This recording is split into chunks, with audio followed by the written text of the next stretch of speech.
দূরের এক বনে টুনি তার মেয়েকে নিয়ে বসবাস করত। টুনি তার বাড়ির পাশে এখনো জমিতে বাঙ্গির চাষ করেছিল। সে তার বাঙ্গির জমির অনেক পরিচর্যা করত। রোজ রোজ সে বাঙ্গির গাছগুলোতে অনেক পানি দিত আর জমিতে অনেক পরিশ্রম করত। টুনির জমির বাঙ্গিগুলো ছিল অনেক মিষ্টি আর রসালো। টুনি অনেক পরিশ্রম করাতে তার জমির বাঙ্গিগুলো অনেক ভালো হয়েছে। একদিন টুনি তার জমি থেকে বেশ কিছু বাঙ্গি পেড়ে গরুর গাড়িতে করে বাজারে নিয়ে যায় বিক্রি করতে। আর বাঙ্গিগুলো বাজারে বিক্রি করে টুনি বেশ লাভবান হয়। সে জঙ্গলে বসবাস করত কালু নামের এক অসাধু ব্যবসায়ী। সেও এবার বাঙ্গির চাষ করেছিল, কিন্তু সে খুব একটা পরিশ্রমী ছিল না, তাই তার জমির বাঙ্গিগুলো দেখতে ফ্যাকাশে আর স্বাদহীন ছিল। আরে আরে কালু, এক পিস বাঙ্গি কত করে বিক্রি করছো? এক পিস 5 টাকা করে, 5 টাকা করে বিক্রি করছি। এরপর কাকাতুয়া 5 টাকা দিয়ে একটি বাঙ্গি কিনে নেয় আর সেই জমিতে খেতে শুরু করে। ছি ছি, এটা আমি আবার কি খেলাম? এটা কি বাঙ্গি না আর কিছু বাবা? একদম ফ্যাকাশে, একটুও মিষ্টি নেই। এটা যে আমি কি খেলাম কে জানে। আমার 5 টাকাও চলে গেল আর মুখের স্বাদও নষ্ট হয়ে গেল। এই বলে কাকাতুয়া সেই বাঙ্গিটি সেখানে ফেলে রেখে চলে যায়। সবাই যদি এভাবে আমার বাঙ্গিগুলো অপছন্দ করে তাহলে তো কেউ আমার বাঙ্গি কিনবে না। বুঝেছি, আমাকে কিছু একটা করতেই হবে। এই বলে কালু কাক তাড়াতাড়ি করে নিজের বাড়িতে চলে যায় আর বাড়িতে গিয়ে তার স্ত্রীকে সবটা খুলে বলে। কাকাতুয়া তো বাঙ্গি না খেয়ে সেখান থেকে চলে গেছে। কালু, টুনি তো তার জমির বাঙ্গিগুলো বিক্রি করে অনেক টাকাই লাভ করছে। তাহলে কি আমাদের বাঙ্গি কেউ খাবে না আর কেউ কিনবেও না? আমি এক্ষুনি আমার মামার কাছে যাব। এখনই আমাকে মামার কাছে যেতে হবে আর মামার সঙ্গে কিছু কথা বলতে হবে। এই বলে কালু উড়ে চলে যায় তার মামার কাছে। মামা মামা, তুমি কিছু একটা করো যাতে করে আমার বাঙ্গিগুলো টুনির বাঙ্গির মতো মিষ্টি হয়ে যায়। না হলে যে আমার বাঙ্গিগুলো খেতেই পচে যাবে। কেউ আমার বাঙ্গিগুলো খেতেই চায় না। আমার তো মনে হচ্ছে তুমি তোমার জমিতে একটুও পানি দাওনি, যার কারণে তোমার বাঙ্গিগুলো একদম মিষ্টি হয়নি। সে যাই হোক, আমার কাছে কিন্তু একটা উপায় আছে। এই নাও, তুমি এই কেমিক্যাল নিয়ে যাও। কেমিক্যাল? কেমিক্যাল দিয়ে কি হবে মামা? বলছি বলছি, তুমি এই কেমিক্যালের বোতলটা বাড়িতে নিয়ে যাবে কেমন? আর ইনজেকশনে ভরে সবগুলো বাঙ্গিতেই 1 ফোঁটা করে এই কেমিক্যাল দেবে। আর দেখবে কয়েকদিনের মধ্যে সব বাঙ্গিগুলো একদম মিষ্টি হয়ে গেছে। বাহ মামা বাহ, আমি খুব ভালো করেই জানতাম এই বিপদের সময় তুমি আমাকে একমাত্র সাহায্য করতে পারবে। এরপর কালু কাক সেই কেমিক্যালের বোতল নিয়ে সেখান থেকে চলে যায়। এরপর রাত নেমে আসে আর রাতের বেলা কালু আর গৌরী তাদের বাঙ্গির জমিতে চলে যায় আর 1 ফোঁটা করে কেমিক্যাল ইনজেকশনে ভরে প্রতিটি বাঙ্গিতে দিয়ে দেয়। কিছুক্ষণের মধ্যেই সব বাঙ্গিগুলো দেখতে একদম পাকা টসটসে বাঙ্গির মতো দেখতে লাগে। কালু, আমাদের তো তাহলে এবার বাঙ্গি বিক্রি হয়ে যাবে, তাই না? হ্যাঁ হ্যাঁ, তা তো হবে। আমরা যে টুনি থেকেও 2 টাকা কমে বাঙ্গিগুলো বিক্রি করব আর তখন দেখবে সবাই আমাদের কাছ থেকে বাঙ্গি কিনবে। এরপর তারা দুজনে বাড়িতে গিয়ে শুয়ে পড়ে। পরের দিন কালু কাক এবং তার স্ত্রী সেই কেমিক্যাল যুক্ত বাঙ্গিগুলো বাজারে বিক্রি করতে নিয়ে যায়। বাঙ্গি নিয়ে যাও গো বাঙ্গি, টুনি থেকে আমরা 2 টাকা কমিয়ে দেবো বাঙ্গি। গৌরীর এমন ডাক শুনে সেখানে কবুতর চলে আসে। শোনো গড়ি শোনো, প্রথমে আমি খেয়ে চেক করব আর তারপরে একবারে 5 কেজি বাঙ্গি নিয়ে যাব। আরে হ্যাঁ হ্যাঁ, নাও কবুতর, খেয়ে দেখো। এরপর কবুতর কালুর কাছ থেকে একটি বাঙ্গি নিয়ে খেতে থাকে। সেই বাঙ্গিটা ছিল ভীষণ মিষ্টি। কি কালু আর গড়ি, তোমরা তো ঠিকই বলেছিলে। সত্যি সত্যি তো এই বাঙ্গি ভীষণ মিষ্টি। এই বাঙ্গিগুলো তো টুনির বাঙ্গির থেকেও অনেক মিষ্টি। আর দেরি করো না, আমাকে 5 কেজি বাঙ্গি দিয়ে দাও। এই বলে কবুতর কালুকে টাকা দিয়ে সেখান থেকে বাঙ্গি নিয়ে বাড়িতে চলে যায়। কবুতর বাড়িতে পৌঁছতে তার ভীষণ পেট ব্যথা শুরু হয়ে যায়। লুসি, লুসি, আমি যে পেট ব্যথা মরে যাচ্ছি। ওরে বাবা রে, আমার খুব কষ্ট হচ্ছে। আমি যে আর সহ্য করতে পারছি না। আমাকে তাড়াতাড়ি ডাক্তারের কাছে নিয়ে যাও। এরপর মিঠুটিও কালুর কাছ থেকে বাঙ্গি কিনে খেতে থাকে। কালু, আমি তো এই প্রথম এত মিষ্টি বাঙ্গি খেলাম। আমরা তো অনেক কষ্ট করেছি, কেননা আমরা একটা একটা করে বাঙ্গির ভেতরে কেমিক্যাল দিয়েছি। কি বললে গৌরী? আমি তো শুনিনি। আরে আরে, কিছু না, গৌরী বলল আমরা এই বাঙ্গির জন্য অনেক কষ্ট করেছি আর অনেক পরিশ্রম করে জমিতে পানিও দিয়েছি, আর এজন্যই আমাদের বাঙ্গিগুলো খেতে এত সুস্বাদু। এরপর মিঠুটি সেখান থেকে চলে যায়। মিঠু বনের উপর দিয়ে উড়ছিল, ঠিক তখনই তার পেটে ব্যথা শুরু হয়ে যায়। সে পেট ব্যথা সহ্য করতে না পেরে একটি গাছের ডালে বসে পড়ে। মরে গেলাম রে বাবা, মরে গেলাম, কেউ আমাকে বাঁচাও। মিঠুটি এভাবেই পেট ব্যথার জন্য চিৎকার করতে থাকে, কিন্তু আশেপাশে কেউই ছিল না, তাই কেউই মিঠুর চিৎকার শুনতেও পারছিল না আর তাকে সাহায্য করতে পারছিল না। এভাবে বনে সন্ধে নেমে আসে, আর সন্ধে হতেই কালু কাকার গড়ি কাকের সব বাঙ্গিগুলোই বিক্রি করা শেষ হয়ে যায়। কালু, আমরা যদি প্রতিদিন এভাবে বাঙ্গি বিক্রি করতে পারি তাহলে তো আমরা অনেক বড় লোক হয়ে যাব। সন্ধ্যা যখন টুনি জমি থেকে বাড়ি ফিরছিল, তখন সে দেখলো মিঠুটি একটি গাছের ওপর পড়ে আছে। এই দেখে টুনি সেখানে চলে আসে। একে একে মিঠু, তোমার কি হয়েছে? তুমি এখানে এভাবে কেন পড়ে আছো? কি হয়েছে বলো, বলো আমাকে। আমি কালুর কাছ থেকে বাঙ্গি কিনে খেয়েছিলাম, আর সেই বাঙ্গি খাওয়ার পরপরই আমার পেটে ব্যথা শুরু হয়েছে। এরপর টুনি তাড়াতাড়ি করে মিঠুটিয়াকে নিয়ে বুলবুল ডাক্তারের কাছে চলে আসে। সেখানে লুসি আর কবুতর আগে থেকেই উপস্থিত ছিল। এরপর ডাক্তার কবুতর আর মিঠুর চিকিৎসা করতে থাকে। তখন লুসি বলে, আচ্ছা, মিঠু কি কালুর কাছ থেকে বাঙ্গি কিনে খেয়েছিল নাকি? হ্যাঁ হ্যাঁ লুসি, তুমি ঠিকই বলেছ। কালু কাকের কাছ থেকে তো ও বাঙ্গি কিনে খেয়েছিল। আর জানো, মিঠু তো গাছের উপরে পড়েছিল। আমি তাকে দেখা মাত্রই তাড়াতাড়ি করে এখানে নিয়ে এলাম। তোমরা কোনো চিন্তা করো না, আমি ওদের ঔষধ দিয়ে দিয়েছি। এর আগেও অনেকে আমার কাছে এসেছিল পেট ব্যথার ওষুধ নিতে। যারা যারা ওই কালুর কাছ থেকে বাঙ্গি কিনে খেয়েছে তাদের সবারই এমন পেটে ব্যথা শুরু হয়েছে। আমার তো মনে হচ্ছে কালু আর গড়ি বাঙ্গির ভেতরে কোনো কেমিক্যাল মিশিয়েছে, যার কারণে সবারই এমন পেট ব্যথা হয়েছে। আমি আজ থেকে ওদের উপর নজর রাখবো আর সব সত্যিটা জেনেই ছাড়বো। এরপর টুনি বাড়িতে না গিয়ে কালু কাকের জমির পাশে একটি গাছের পেছনে লুকিয়েছিল।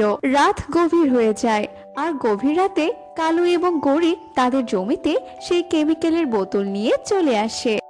কালু, আজকে বাঙ্গিতে আরো বেশি করে কেমিক্যাল মেশাতে হবে, যাতে করে বাঙ্গিগুলো আরো সুস্বাদু লাগে খেতে। টুনি গাছের পেছনে বসে এসব কিছু দেখে নেয়। ও, তাহলে এই ব্যাপার। এই দুষ্টু কাক কিনা বাঙ্গিতে ইঞ্জেকশন দিচ্ছে, তাও আবার কেমিক্যাল যুক্ত ইঞ্জেকশন। এর জন্যই তো সব পাখিদের এমন পেট খারাপ হচ্ছে। এভাবে টুনি গাছের পেছনে বসে কথা বলছিল, আর এদিকে কালু কাক কেমিক্যাল যুক্ত ইঞ্জেকশন তার বাঙ্গিতে পুশ করছিল। এভাবেই সেই রাত কেটে যায়। টুনি বনের বেশ কিছু পাখিদের নিয়ে কালু কাকের জমিতে উপস্থিত হয়। আমরা সবটা জেনে গেছি দুষ্টু কাক, যে তোমরা পাখিদের জীবন নিয়ে কিভাবে খেলছো। আমরা সবটাই জানি যে তোমরা তোমাদের বাঙ্গিতে বিষাক্ত কেমিক্যাল মেশাও। আমি আর দেরি করবো না, এক্ষুনি আমি পুলিশকে ডেকে আনবো আর সবটা বলবো। আমরা তোমাদের কি এমন ক্ষতি করেছিলাম বলো তো, যার কারণে তোমরা বিষাক্ত ইঞ্জেকশন এই বাঙ্গিগুলোতে দাও? না না, তোমরা এসব কি বলছো? আর কিসের ইঞ্জেকশন? কবুতর গড়ির কোনো কথা না শুনে পুলিশকে ফোন করে, আর সাথে সাথে সেখানে পুলিশ এসে হাজির হয়। আমাদেরকে তোমরা ক্ষমা করে দাও, আমরা কখনো এমনটা করবো না, ক্ষমা করে দাও আমাদেরকে।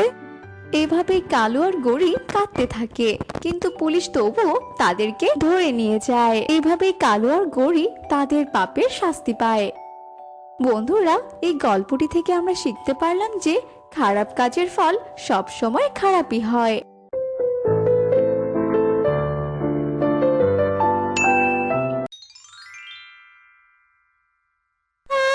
নরম তুলতুলে পাখির মাংস খেতে যে কি মজা!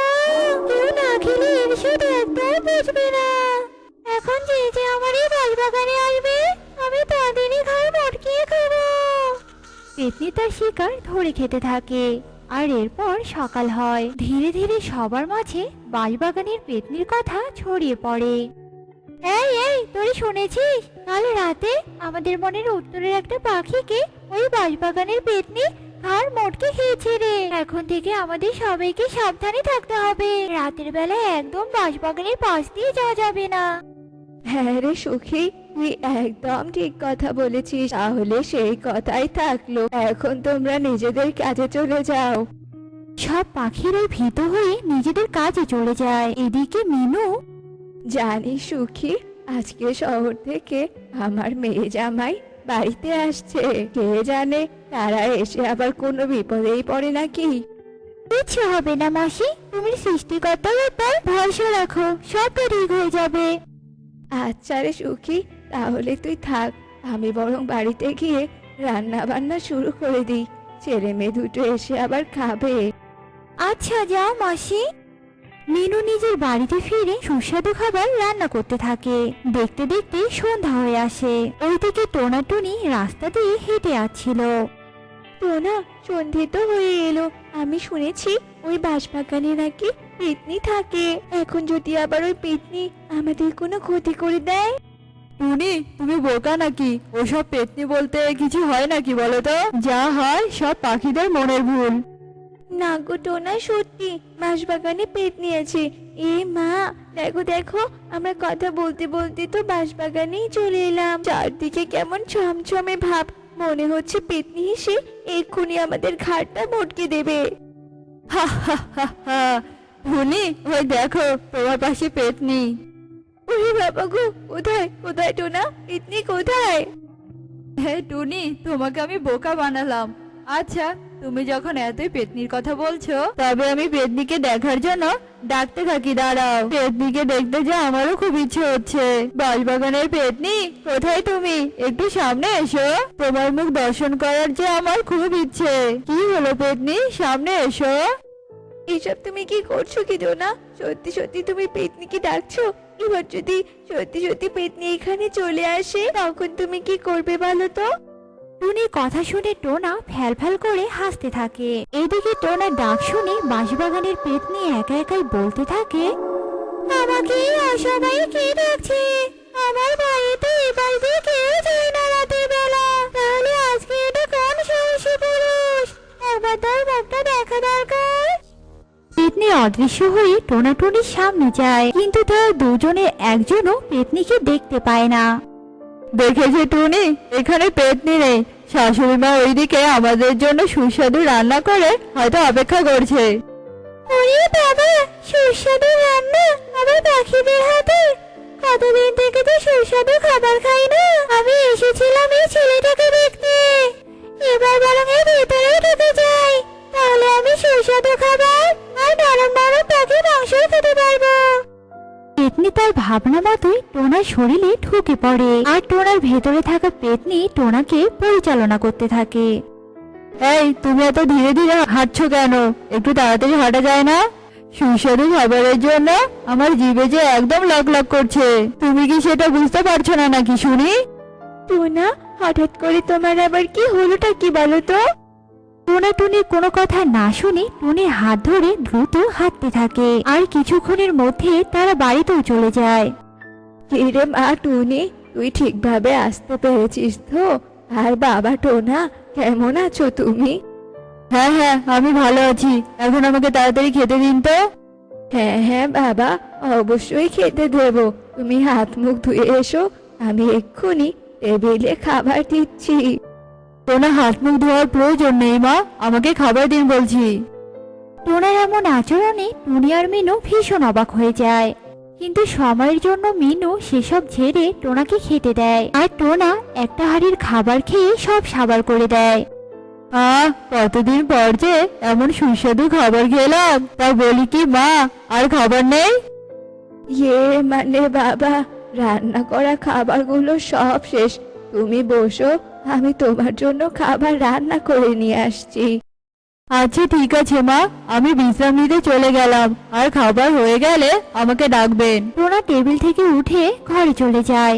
এদিকে মিনু আর টুনি, মা, তোমার জামাইয়ের কি হলো বলো তো? ও তো কোনোদিনও এভাবে খাবার খায় না, আর তাছাড়া তোমার সাথেও তো ও কোনোদিনও এমন খারাপ আচরণ করে না। তাহলে তাহলে ও আজকে কেন এমনটা করলো? মা রে, সবাই তো আর সব সময় এক থাকে না রে, মাঝে মাঝে মনে পরিবর্তন ঘটে। অনেক রাত হয়ে গেছে, তুই বরং জামাইয়ের কাছে যা আর গিয়ে দেখ জামাই কি চায়। আমি বরং জামাইয়ের জন্য সকালের খাবার রান্না করি। টুনি তার মায়ের কথা মতো পেতনি রূপী টোনার কাছে যায়। টোনা, তোমার কি কিছু লাগবে? হ্যাঁ টুনি, আমার পেট ভরেনি, আমার জন্য কাঁচা মাছ নিয়ে আসো তো তাড়াতাড়ি। এসব কি উল্টো পাল্টা কথা বলছো তুমি? চুপ, তাড়াতাড়ি নিয়ে এসে যাও। টুনি টোনার কথায় বাধ্য হয়ে রান্নাঘরে যায় আর ফ্রিজ থেকে মাছ বের করে এনে টোনাকে দেয়। আর টোনা কাঁচা মাছই গপ গপ করে খেতে থাকে। টোনা, এই টোনা, তোমাকে কি ভূতে ধরেছে নাকি বলো তো, যে এভাবে খাচ্ছো?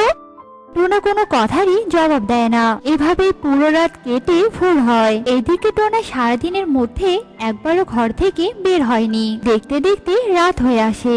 এদিকে টুনি আর মিনু গল্প করতে থাকে। ওইদিকে টোনা রূপী পেতনি জঙ্গলে বের হয় পাখি খাওয়ার জন্য। আর ভাগ্যক্রমে একটা পাখি পেয়েও যায়। পাখির মাংস খেতে যে কি স্বাদ, প্রাণটা একেবারে জুড়িয়ে গেল। টোনার এই পাখি খাওয়ার দৃশ্যটা সুখী দেখে ফেলে আর সুখী জঙ্গলে গিয়ে বলতে থাকে, এই এই তোমরা সবাই শোনো, মিনু মাসির জামাই আছে না টোনা, ও পাখি ধরে খাচ্ছে। না জানি কখন আমাদেরকে ধরে খায়। আমাদেরকে ধরে খাওয়ার আগে ওই টোনাকে জঙ্গল থেকে বের করতেই হবে। সুখীর কথা শুনে সবাই রেগে মিনুর বাড়িতে যায়। এমন সময় মিনু একটা তান্ত্রিককে নিয়ে এসে হাজির হয়। তোমরা কেউ ভেতরে যেও না, কারণ আমার জামাইয়ের ভেতরে নিশ্চয়ই কোনো পেতনি ঢুকেছে। ও প্রথম দিন যেমন অস্বাভাবিক ভাবে খাবার খাচ্ছিল, সেদিনই আমার সন্দেহ হয়েছিল। তাই আমি চুপি চুপি তান্ত্রিক বাবার সাথে পরামর্শ করেছিলাম, আর আজ আমি বাবাকে নিয়েই চলে এলাম। তোমরা সবাই আমার পেছনে গিয়ে দাঁড়াও, আমি বাঁশবাগানের পেতনিকে হাজির করব। তান্ত্রিক তার জাদু বলে টোনার ভেতর থেকে পেতনিকে বাইরে নিয়ে আসে। তান্ত্রিক, কত খুব সাহস, তুই আমার উপরে মন্ত্র প্রয়োগ করিস, আজ তো তোকে আমি খেয়ে ফেলবো। তুই আমার কিছুই করতে পারবি না, কারণ আমি মন্ত্র বলে তোর চারদিক ঘিরে ফেলেছি। এবার তোকে বোতলে বন্দি করা বাকি আছে। না তান্ত্রিক না, এটা তুই একদম করবি না, আমাকে তুই বন্দি করবি না। তান্ত্রিক পেতনির কোনো কথা না শুনে পেতনিকে বোতলে বন্দি করে ফেলে। এরপর তান্ত্রিক সে বোতলটাকে মাটির তলায় পুঁতে রাখে। তান্ত্রিক, তুই একেবারে আমাকে বন্দি করতে পারবি না, আমি আবার আসবো আর আমি প্রতিশোধ নেব। পেতনির কথায় সবাই অনেক ভীত হয়ে যায়। তারপর থেকে সবাই স্বাভাবিকভাবে জীবনযাপন করতে থাকে। কণিকা, আমার খাবার তাড়াতাড়ি দাও, আমার অফিসে যেতে দেরি হয়ে যাচ্ছে। কণিকা, শুনতে পাচ্ছ না? এই নাও তোমার খাবার, আর ফটাফট খেয়ে অফিসে চলে যাও।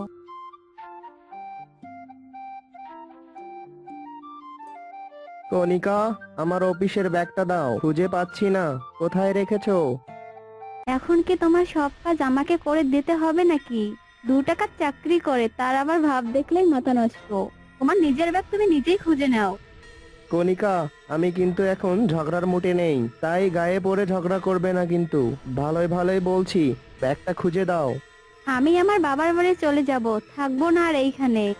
এরপর কণিকা রাগ করে চলে যায় আর যজ্ঞ অনেক কষ্টে তার ব্যাগটা খুঁজে অফিসে চলে যায়। অন্যদিকে এক অসহায় কলা গাছ যজ্ঞকে দেখে কাঁদতে থাকে আর বলতে থাকে, এই পাখি, এই একটু আমার এখানে এসো তো, আমি না অনেক অসহায়, আমাকে দয়া করে একটু মাটিতে রোপণ করো, আমার যে অনেক কষ্ট হচ্ছে।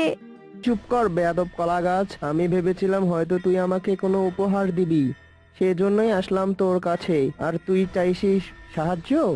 বেয়াদব, একে তো অফিসে যেতে দেরি হচ্ছে, তার উপর বউ রাগ করেছে, তোকে সাহায্য করার সময় নেই আমার।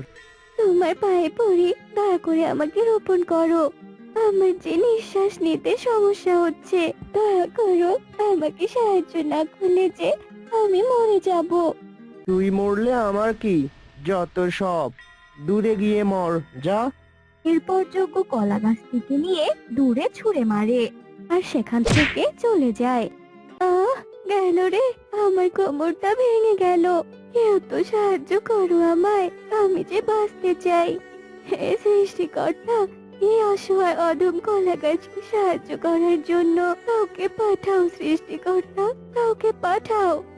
এভাবেই কেটে যায় 2 দিন।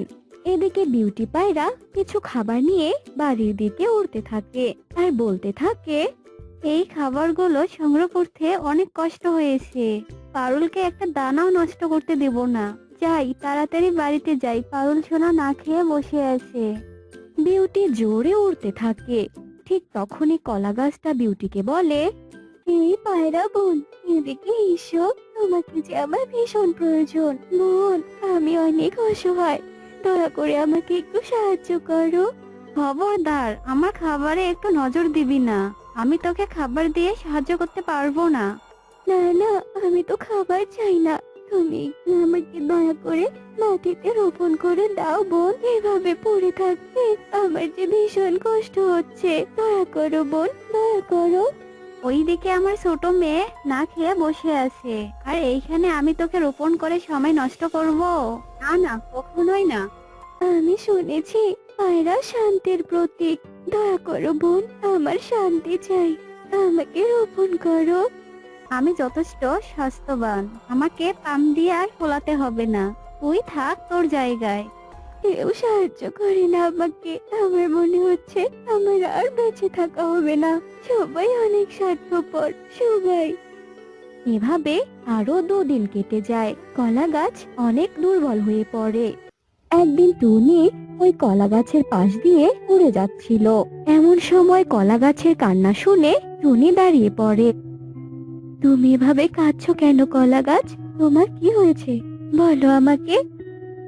আমি এক অসহায় অধম কলা গাছ। আমি বনের অনেক পাখির কাছে সাহায্য চেয়েছিলাম, কিন্তু কেউ আমার উপর দয়া করেনি। আমাকে কেউ রোপণ করেনি, জানো। কেঁদো না, শান্ত হও, আমি তোমাকে সাহায্য করব। আমি কবিরাজের বাসা থেকে আমার মেয়ের জন্য ওষুধ নিয়ে এসে তোমাকে নিয়ে আমার বাড়িতে যাব, আর তোমাকে আমার বাড়িতে রোপণ করব। তুমি একটু ধৈর্য ধরো। ঠিক আছে, যাও তুমি। টুনি কবিরাজের বাড়ির দিকে উড়তে থাকে। টুনি কবিরাজের বাড়ি থেকে ঔষধ নিয়ে আবারও কলা গাছের কাছে আসে। কলা গাছ, আমার কাজ শেষ, চলো এবার আমার বাড়িতে। টুনি কলা গাছটিকে নিয়ে বাড়িতে আসে আর কলা গাছটাকে উঠোনে রোপণ করে আর তাতে পানিও দেয়। আহ, শান্তি, আমার খুবই ভালো লাগছে টুনি। টুনি, তুমি না থাকলে আমি আজ মরে যেতাম। তোমাকে যে কি বলে ধন্যবাদ দেব বোন। ধন্যবাদ দিতে হবে না, তুমি তো আমার বোনের মতোই। তুমি একটু বিশ্রাম করো, আমি টুকিকে ওষুধ খাইয়ে আসছি, কেমন? এভাবেই বেশ কিছুদিন কেটে যায়। টুনি আর টুকি মিলে কলা গাছটির বেশ যত্ন করে। একদিন সকালবেলা টুকি কলা গাছটিতে পানি দিতে এসে কলা গাছটিতে সোনার কলা দেখে অবাক হয়ে যায়। আমি কি দেখছি? সোনার কলা? মা, ও মা, মা, দেখে যাও, আমাদের গাছে সোনার কলা ধরেছে। মা, মা। কি বলছিস কি এসব? সোনার কলা আবার হয় নাকি? ওই মা, ওই দেখো, আমাদের কাছে সোনার কলা ধরেছে, তাও আবার অনেকগুলো। আমার তো বিশ্বাসই হচ্ছে না। আমি কি স্বপ্ন দেখছি নাকি? না না টুনি, তুমি স্বপ্ন দেখছো না, এগুলো বাস্তব। তোমরা আমার জন্য অনেক করেছো। এই সোনার কলাগুলো আমার বরদান টুনি। নাও, ছেড়ে নাও, আর অনেক সুখে জীবন যাপন করতে থাকো। তবে চিন্তা করো না, আমি সারা জীবন তোমাদের এভাবেই সোনার কলা দিয়ে যাব। ধন্যবাদ তোমাকে কলা গাছ। টুকি মা, তুই কলা গাছে পানি দে, আমি কলাগুলো বিক্রি করে আসছি। টুনি সোনার কলা বাজারে বিক্রি করে বাড়িতে চলে আসে আর সেই টাকা দিয়ে অনেক সুখে দিন কাটাতে থাকে। অসহায় কলা গাছের বরদানের কথা পুরো জঙ্গলে ছড়িয়ে পড়ে আর যজ্ঞ আর বিউটির অনেক লোভ হয়। আমি সারা জীবন পরিশ্রম করেও ধনী হতে পারলাম না, আর টুনি কলার গাছের সোনার কলা দিয়ে রাতারাতি ধনী হয়ে গেল। আমি এক্ষুনি যাব ওই কলার গাছের সোনার কলা নিতে। ওই কলার গাছটা তো আমার কাছে সাহায্য চাইছিল, তার মানে কলা গাছের বরদানে আমারও অধিকার আছে। আমি এক্ষুনি যাচ্ছি সোনার কলা নিতে। বিউটিও টুনির বাড়ির দিকে উড়তে থাকে। যজ্ঞ আর বিউটি একসাথে টুনির বাড়িতে প্রবেশ করে। টুনি, এই টুনি, কোথায় তুই? এদিকে আয় বলছি, আমরা কলার গাছের সোনার কলা নিতে এসেছি, আমাদেরকে সোনার কলা দে। কলা গাছ আমার, তাহলে আমি তোমাদেরকে কেন সোনার কলা দেব? যাও তো এখান থেকে, লোভীর দল কোথাকার। এই কলার গাছ আমাদের কাছেও সাহায্য চেয়েছিল, আর সেই সূত্রে কলার গাছের সোনার কলা নেওয়ার অধিকার আমাদেরও আছে। দে, নয়তো এখনই তোকে মেরে তক্তা বানাবো। বিউটি আর যজ্ঞর কথা শুনে কলা গাছ রেগে যায়। তোদের সাহস তো কম নয়, তখন আমাকে সাহায্য করিসনি, আর এখন এসেছিস সোনার কলা চাইতে? দাঁড়া, দেখাচ্ছি মজা। কলা গাছ জাদু করে লাঠি বের করে আর যজ্ঞ আর বিউটিকে মারতে থাকে, আর মার খেতে খেতে তারা পালিয়ে যায়। আর টুনি কলা গাছের বরদা নিয়ে সুখে জীবনযাপন করতে থাকে।